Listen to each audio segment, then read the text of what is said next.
So the third major fantasy writer to emerge from the weird tales group of the 1930s and 40s is Clark Ashton Smith. Ashton Smith is a bit younger than H.P. Lovecraft or Robert E. Howard. And while his work is built along similar lines, it has a different sort of flavor. One place in which he agrees with Lovecraft's work is that the triumph of evil forces that are only intermittently comprehensible by human beings in Ashton Smith's work is inevitable. Right? There is no heroic struggle against evil, or against entropy, or against chaos. Right? Evil has basically already won. And the world is just biding its time until it ends. The thing that connects him to Howard's work is that he sets most of his tales in alternate versions of sort of real Earth locations, so like kind of alternate historical periods.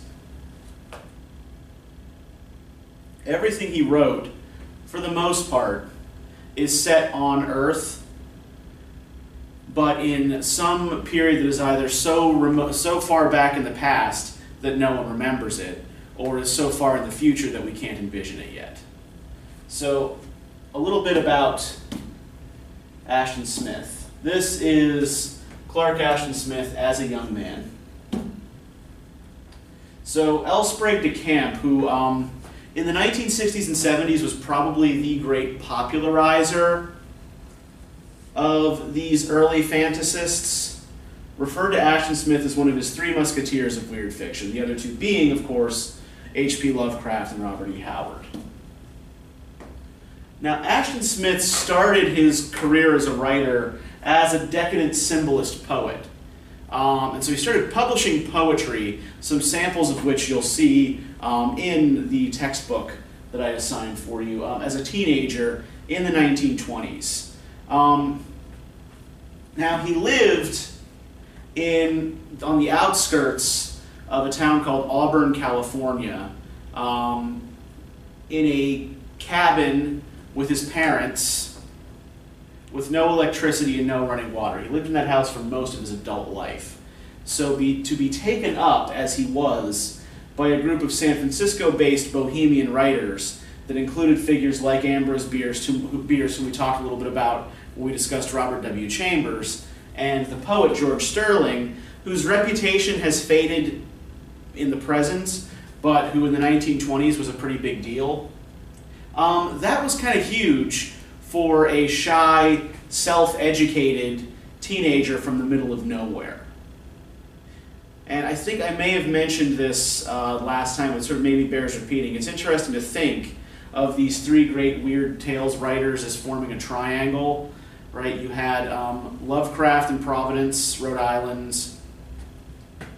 Howard in Cross Plains, Texas, Ashton Smith in California. So they form this kind of they form this kind of triangle of weird fiction. You've got guys on each coast and then one in the heartland. Now, after 1926, Ashton Smith stopped writing poetry and turned to writing fantasy, horror, and science fiction stories, probably because his poetry wasn't selling.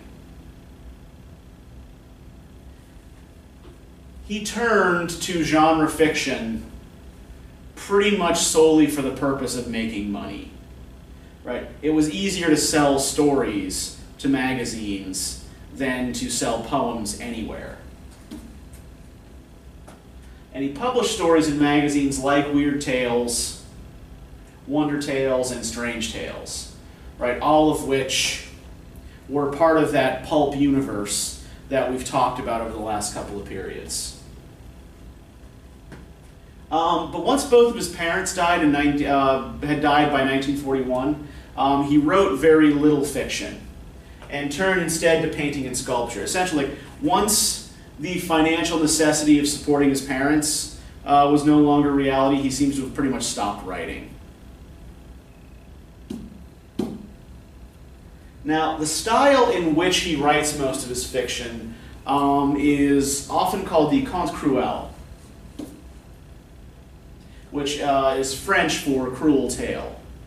According to the scholar Brian Stableford, any story whose conclusion exploits the cruel aspects of the irony of fate is a conte cruel. We will see various ways in which Ashton Smith's stories do just that. But this label is also often applied to science fiction or horror tales that lack a clear element of the supernatural. I wouldn't apply that so much, though, to Ashton Smith. As we've seen, right, there's plenty of supernatural machinery in these stories to talk about. Now, the genre is named for an 1883 collection of tales by a French decadent writer by the name of Villiers de l'Isle Adam. He's best known for a play called Axel, which is written along decadent symbolist lines. But yeah, this collection of short stories with ironic twist endings is also something for which he's well known. And these are not like M. Night Shyamalan twists, right? So get that right out of your head. This is the cover of a French edition of de l'Isle Adam's book. We see here the head of Orpheus inside of his lyre. Now, Lovecraft mentions the conte cruel in supernatural horror and literature. Right? He writes that the conte cruel is the wrenching of, that in the conte cruel, the wrenching of the emotions is accomplished through dramatic tantalizations, frustrations, and gruesome physical horrors. So that what differentiates the conte cruel from other types of stories for Lovecraft is that it's a kind of persistent tease. Right? It's constantly dangling potential resolutions in front of you and then frustrating them. Right? It frustrates the hopes of the characters, it frustrates the hopes of the reader.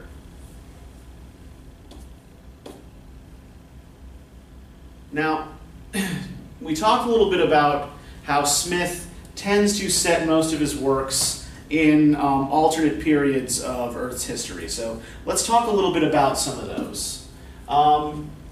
Hyperborean and Poseidonus are sort of equivalent to Robert E. Howard's Atlantean and Hyperborean ages. Right? These are very, very far back in Earth's past. These are barbaric early nations back in prehistory that are then wiped out. Modern humans rise up and fall again later on. He also writes a number of stories that he sets in a fictional medieval French province called Aveyron. And we see there a map of Ashton Smith's Aveyron. He writes stories set on Mars as well, but it's not Mars as we would recognize it. It's sort of very similar to the Mars of Edgar Rice Burroughs' John Carter stories. Right, so it's an example of what's sometimes called planetary romance. Right? We have what are essentially sword and sorcery fantasy stories set on distant planets with alien races. And probably the secondary world for which he's best known is called Zothique. Now Zothique, handy dandy little map, in case you happen to need to get around this hellscape, is the last continent on Earth. It's all that's left. It's a very, very far future version of Earth, where only one continent remains above water, and the sun, or suns actually, we see suns described in these stories, are dying out. The inhabitants of Zothique are pretty much invariably cruel and decadent. There are no good guys in the Zothique stories. everyone is evil. Everyone is essentially irredeemable. Human beings are evil, the gods are evil, everything's evil. And I guess, like, if you took literary decadence to its logical conclusion and sort of physicalized it as a place, that's kind of like what Zothique would be. You have, necromancers calling up spirits of the dead to ask them pointless questions. You have cruel emperors, enjoying the shrieks of the dying while sipping on fine wines and eating beautifully spiced meats, right? So essentially people living solely for fleeting pleasures or brooding on past wrongs, past defeats. Right? As I said, it's ruled primarily by indifferent emperors and cruel necromancers. Right? We're told in the Dark Eidolon, for example, that the people don't object to Zotula's murder of his father or to his cruelties because they themselves are evil. So they approve of his crimes. Now, one thing to remember as we think about this is that this is a world that knows it's dying. This is a world that can't be saved, a world that cannot be redeemed by any means. We see that the technological level has reduced to sort of somewhere between Bronze Age and medieval levels. Right? They're not building a spaceship to get off this dying planet. Everybody's doomed. And the response to it seems to be to squeeze what last bits of pleasure you can out of what's left, even if those pleasures are cruel and hurtful, as they tend to be.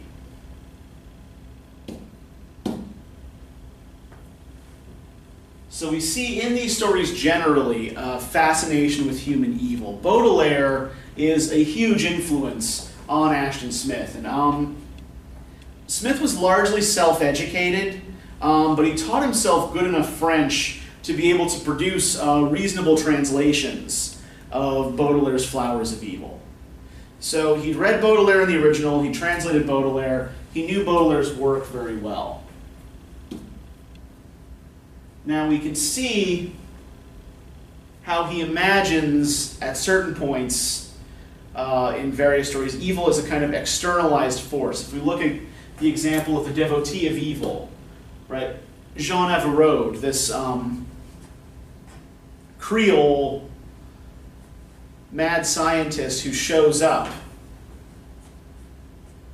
in California, meets the narrator in the library, looks over his shoulder, sees that he's reading about this, incredibly sadistic crime, and his response is, what interests me in a crime of that sort is the implication of unhuman forces behind it. Could any man, on his own, have conceived and executed anything so gratuitously fiendish? So Averroed's basic philosophical principle here is that evil is something outside of the self, some force that pushes people to do things that they otherwise wouldn't, a force which they're largely powerless against. Now, one thing this does is relieve human beings of any responsibility for evil behavior. We know, for example, that Averroed's wife is dead and that he won't talk about it and sort of winces when it's mentioned, that he has cut himself off from all human contact except for his mute housemaid. So there are hints at something in Averroed's past that perhaps make him want to prove that he is not responsible for some act committed in the past. That in fact, it's this kind of monistic evil that he has postulated, right? In brief, I have postulated a monistic evil which is the source of all death, deterioration, imperfection, pain, sorrow, madness, and disease. This evil, so feebly counteracted by the powers of good, allures and fascinates me above all things. For a long time past, my life work has been to ascertain its true nature and trace it to its fountainhead. I am sure that somewhere in space is the center from which all evil emanates. So he seems to be envisioning evil as a force like electricity or gravity, right? His approach to it is scientific. Right? He builds this contraption with all the hammers and gongs that's designed to summon evil force into existence, to make it visible. Right? So let's have a quick look there. If we look for a moment on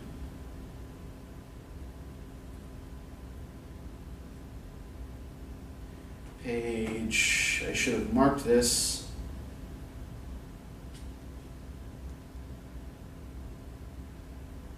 Page 29. Right, Averode's got his contraption going. While I was trying to digest this difficult idea, I noticed a partial dimming of the light above the tripod and its weird apparatus. A vertical shaft of faint shadow, surrounded by a penumbra of still fainter gloom, was forming in the air. The tripod itself and the wires, gongs, and hammers were now a trifle indistinct, as if seen through some obscuring veil. The central shaft and its penumbra seemed to widen, and looking down at the floor, where the outer adumbration, conforming to the room's outline, crept toward the walls, I saw that Averode and myself were now within its ghostly triangle. So he manages to create a physical manifestation of evil as a force. Though this obsession is what leads to Averode's bad end. Now, another thing that Smith gets from Baudelaire, that we see expressed particularly in The Dark Eidolon, is the idea of evil as an aesthetic experience. Right, we have the example of Nemira's feast, where we has the boar meats that are the boars have been fed on corpses and spiced with the seasonings of the tomb. Right, we have his chorus of satyrs, devils, and skeletons performing for the banqueters. And we have as well the memories of the banqueter's sins. For example, the concubine Obexa, who comes from a place called the Isle of the Torturers. And vaguely, without comprehension, he saw the dreadful ministrant that hovered beside Obexa, a flayed and eyeless corpse in the image of her first lover, a boy from Sintram who had been cast ashore in shipwreck on the Isle of the Torturers.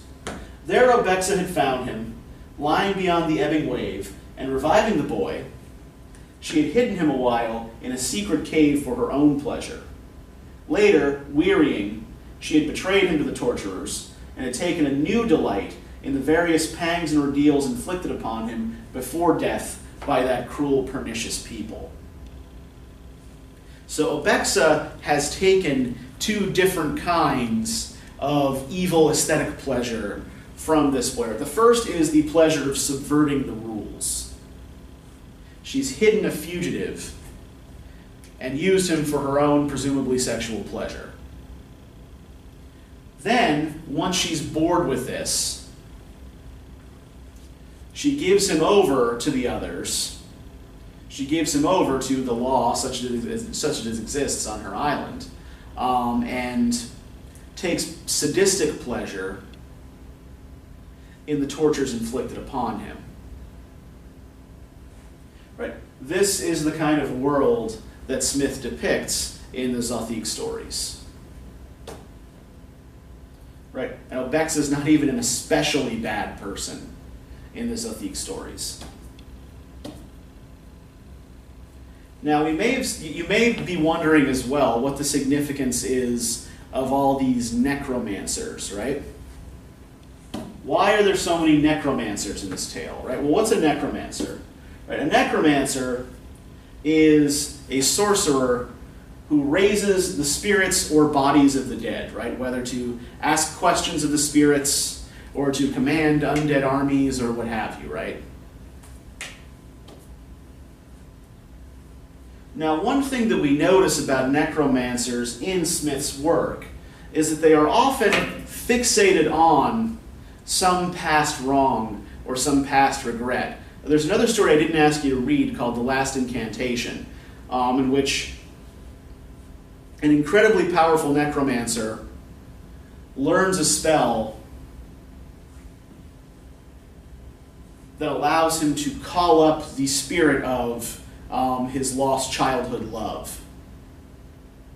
And when she's hovering there before him, he comes to the realization that she's completely ordinary. And that all of the things that he felt about her were the products of sort of his childhood innocence. Right? And now that he has all of this decadent experience of the world, he can no longer draw the same pleasure from her presence. So he's left only with regret. Now the wrong in the Dark Eidolon is sort of rather less existential and more specific, and is very much directed at a particular object. If we look briefly on, okay, let me just check the damn table of contents.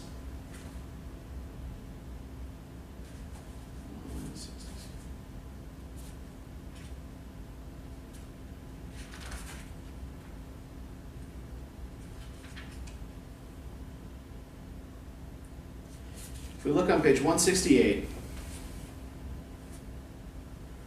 we have the tale of the beggar boy Narthos, who grows up to become the necromancer Namira. Right? Bitterer always, through his boyhood and early youth, was the spleen and rancor of Narthos toward men. And one day the prince Zothique, a boy but little older than he, riding a restive palfrey, came upon him in the square before the imperial palace, and Narthos implored an alms. But Zothique, scorning his plea, rode arrogantly forward, spurring the palfrey, and Narthos was ridden down and trampled under its hooves. And afterwards, nigh to death from the trampling, he lay senseless for many hours, while the people passed him by unheeding. So Namira returns to the city of Umeos to get his revenge on its people for scorning him, but most specifically to get his revenge on Zothique for running him over with his horse. And I think that this fixation on the past is, on Smith's part, a sort of reaction to Zothique's place at the end of human history, right? This is a world that is about to end.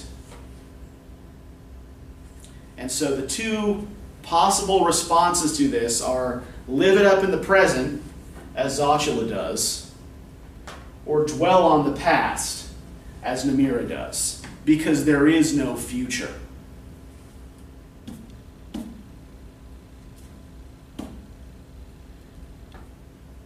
And it seems in a lot of ways the path of memory is the more dangerous, is the more fraught with peril. Even though Namira seems to have advantage over Zothique, right? Certainly much more personal power. The fact that he cannot forget and live in the present and enjoy the present means that he clings to these childhood grudges, right? As when he has killed all of Zothique's courtiers and shown Zothique some sample of his power. He says, "Know, Zothique, that I have called up the coursers of Thamagorgos, lord of the abyss, and the coursers will tread your empire down, even as your palfrey trod and trampled in former days a beggar boy named Narthos. And learn also that I, Namira, was that boy." And the eyes of Namira filled with a vainglory of madness and bale, burned like malign, disastrous stars at the hour of their culmination, right? This is, yeah, I'm getting my revenge now. I've got you, Zotula.